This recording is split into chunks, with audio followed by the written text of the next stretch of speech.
el ama de casa, el obrero, puedan manifestarse, se pueda escuchar su voz, puedan hacer públicos los problemas que tienen que ver con su vida, con su cotidianidad.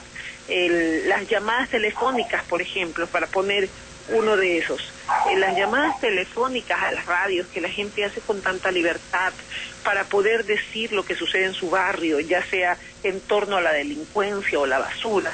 Esas llamadas telefónicas o alguna denuncia de corrupción, esas llamadas telefónicas, por ejemplo, según la nueva ley de comunicación que todavía no pasa, pero que está a punto de pasar en la Asamblea, ya no podrían existir porque el medio, es decir, usted o el medio en este caso, estarían primero llamados a verificar si lo que dice el ciudadano común sucedió realmente.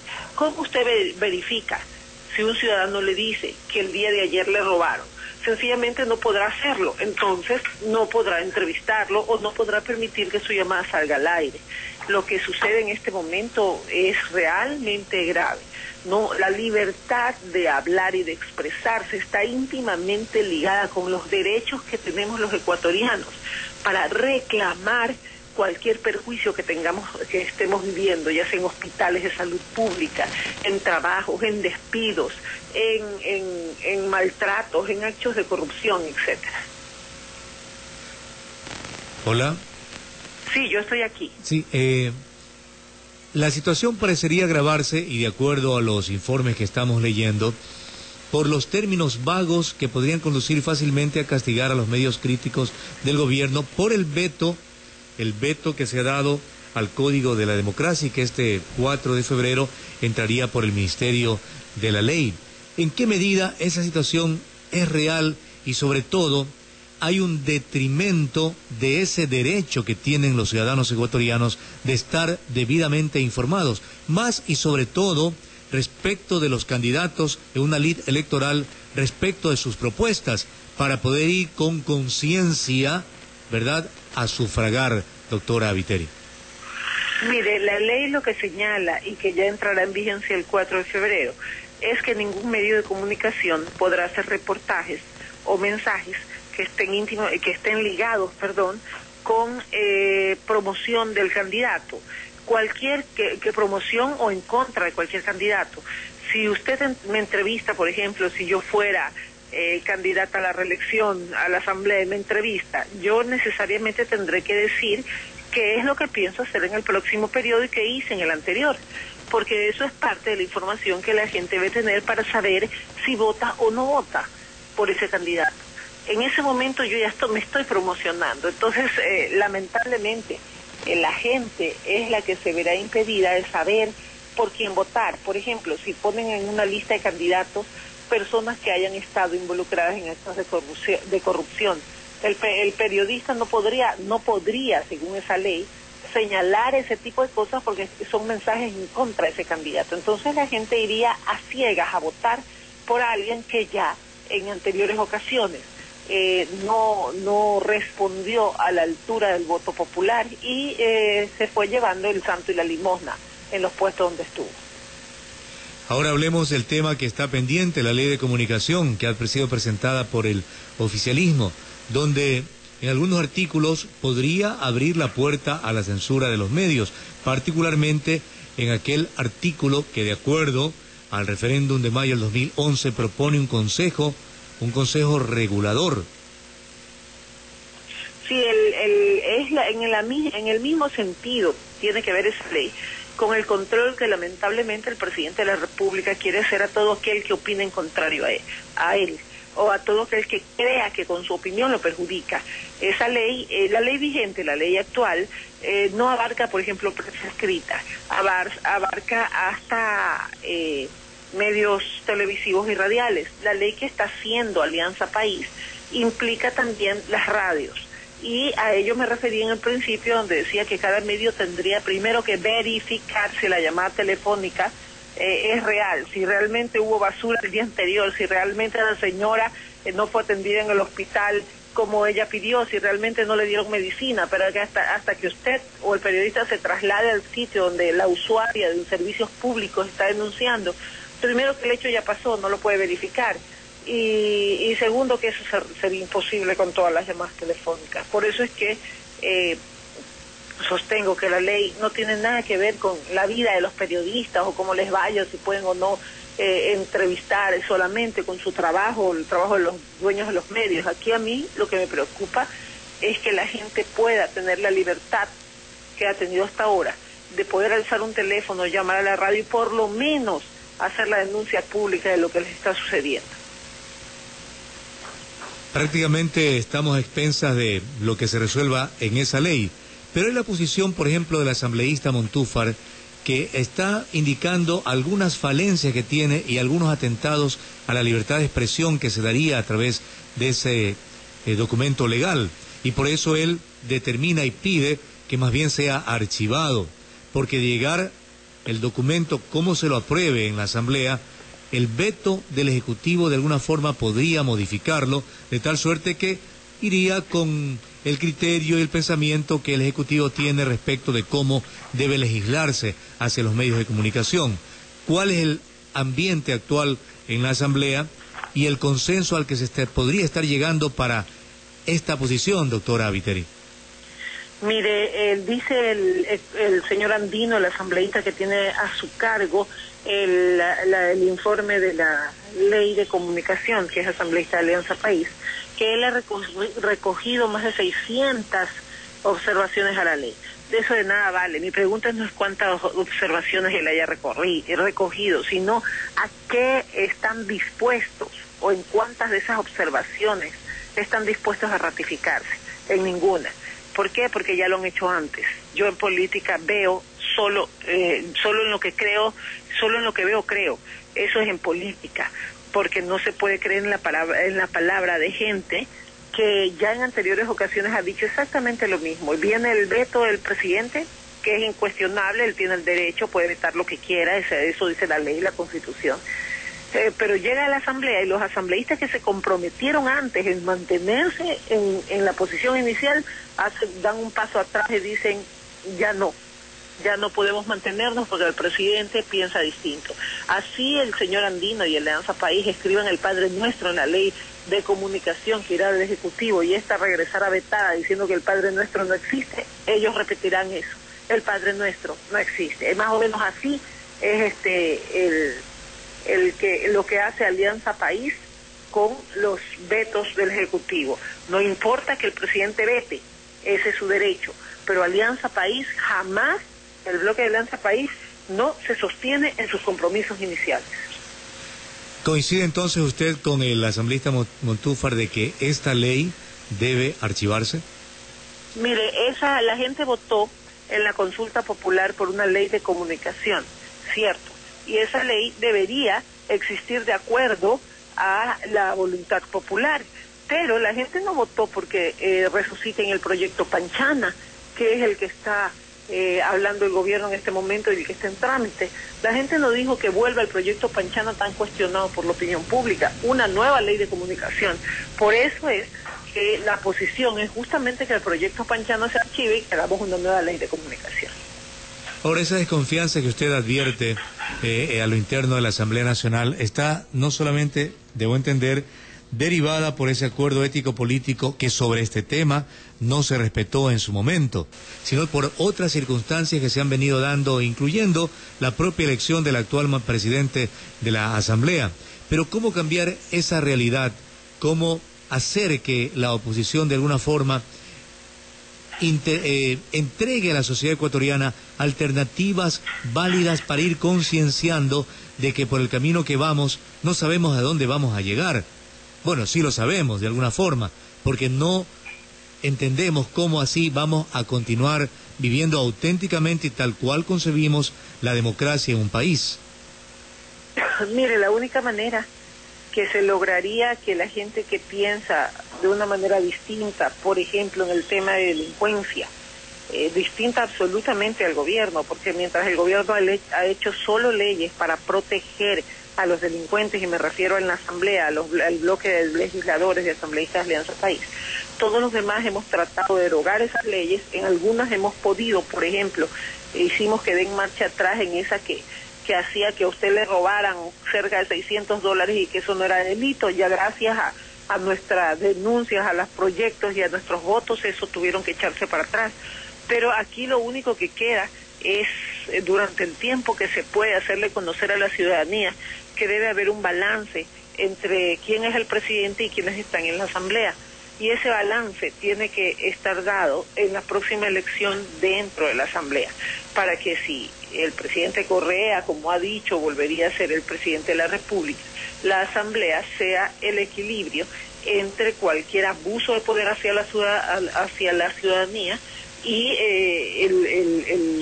la ciudadanía, justamente. Ese equilibrio se lo pretendió alcanzar a través de esa mayoría que se pretendió también lograr para cambiar la ley orgánica y la función judicial, sobre todo en lo que tiene que ver con la fiscalización a los ministros de Estado y a otras autoridades del gobierno nacional. Lamentablemente no se dio.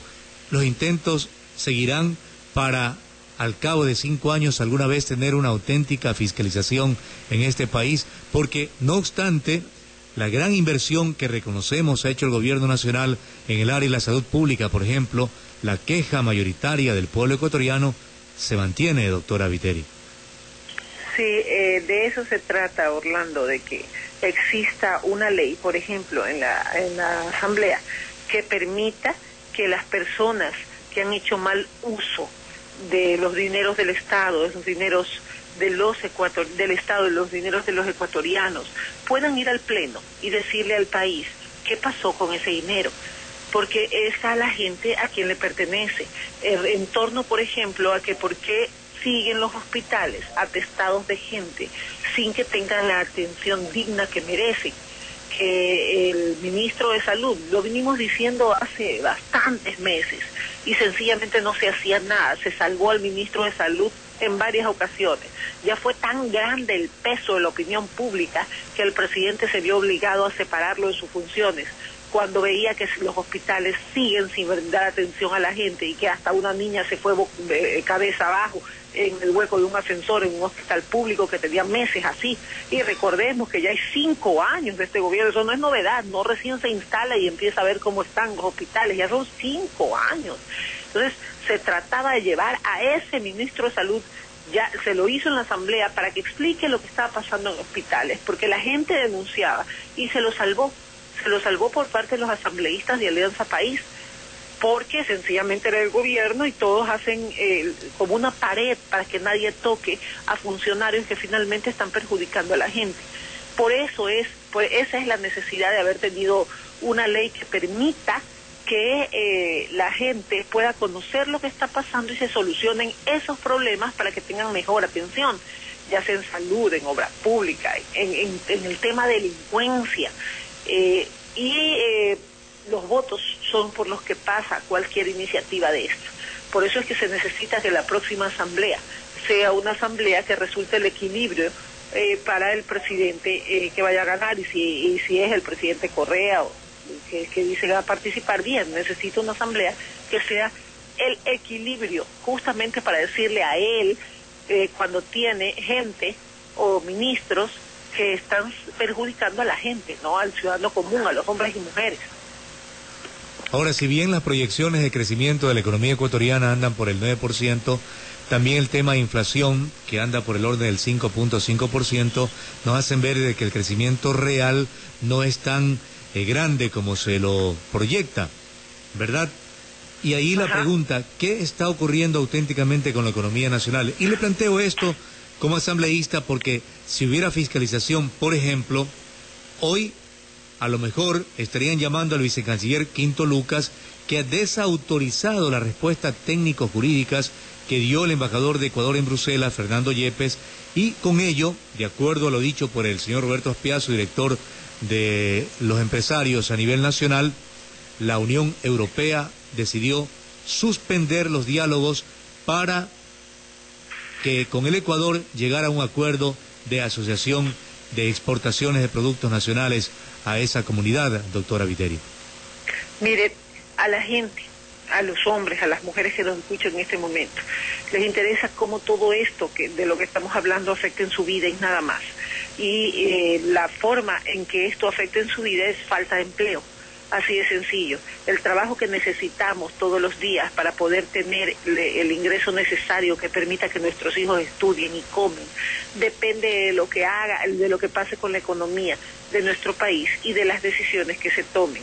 Si tomas una decisión en torno a impedir que hayan importaciones o exportaciones, o que venga o no vengan empresas extranjeras a invertir en nuestro país, o en distintos sentidos, todo eso, para bien o para mal, afecta al bolsillo popular.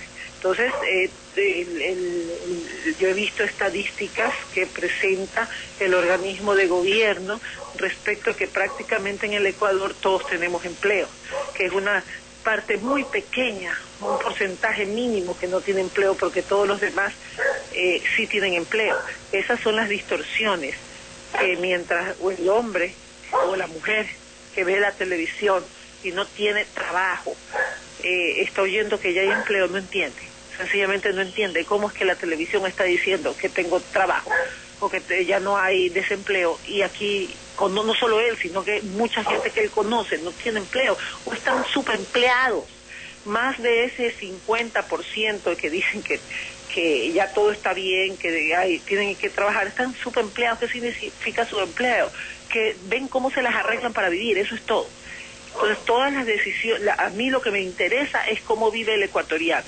Esas decisiones de la Unión Europea, mucha gente casi ni sabe qué es, ni le interesa dónde trabaja, cómo come, y los resultados en materia económica son los que cuentan. Ahora, de cara a las elecciones, doctora Viteri, y este va a ser un año electoral, vemos que la oposición mantiene liderazgos pequeños y no vemos que haya una iniciativa para formar una agenda pro país, una agenda con 5 puntos donde todos coincidan, no para derrotar a quien hoy gobierna, sino para derrotar lo que usted está diciendo, la pobreza de este país, el hambre de este país, la falta de trabajo en este país, la falta de una auténtica atención de salud en el Ecuador. Y le pongo el caso y el ejemplo práctico, no de la hija del señor Chávez en Venezuela, que ha estado exhibiendo vía mail sus dólares, sino lo que acaba de hacer uno de los candidatos o que ambicionaba ser candidato a la presidencia de la República en Venezuela, el señor Leopoldo López, que para apuntalar al gobernador Enrique Capriles, candidato también para ganar las primarias el próximo 12 de febrero, se ha abandonado su aspiración presidencial para apoyar a Capriles. ¿No cree que eso debemos también de alguna forma acá verlo en el país, que nuestros políticos depongan sus actitudes lógicas, personales, de ser candidato presidencial, de alcanzar la máxima dignidad en el país, pero en aras de darle un bienestar al pueblo ecuatoriano, de que alcance auténticamente el pueblo ecuatoriano un mejor bienestar conforme a la Constitución de Montecristi, ese summa causae del buen vivir, en aras de ese buen vivir, de poner actitudes y buscar también la conformación de un frente que permita ir a derrotar a la pobreza, a la miseria, a la falta de oportunidades en el Ecuador, doctora Viteri? Mire, esa es la aspiración que tiene la gente que piensa distinto al régimen, pero de ahí a que se haga hay que ver, porque como usted bien dice, hay muchas aspiraciones de mucha gente en materia personal que hace que ese objetivo se diluya. Mire usted lo que pasó en la consulta popular, cuando hubo solamente 2 posiciones, la del gobierno y la de gente que piensa distinto, fueron 40 y pico % cada una, no hubo grandes diferencias, con muy poco ganó la consulta popular. Eso significa que si hubiesen solamente 2 posiciones también en el Ecuador, sería mucho más viable que el esfuerzo de la gente por ser escuchada a través de otras personas pueda llegar a ser una realidad. Ojalá que esa realidad sea pronto, para que esos enemigos comunes de todos, que son la pobreza, la miseria, la falta de oportunidades, la ausencia de una auténtica atención de salud, la ausencia de una auténtica educación de nuestro pueblo, se logre para beneficio de esa gran mayoría de ecuatorianos, doctora Viteri. La dejo con su despedida. Muchas gracias por la invitación, Orlando, y gracias a la gente que nos escucha esta mañana por Radio Foro. Un abrazo. Pase bien, buen día. 8:24 minutos, conversamos con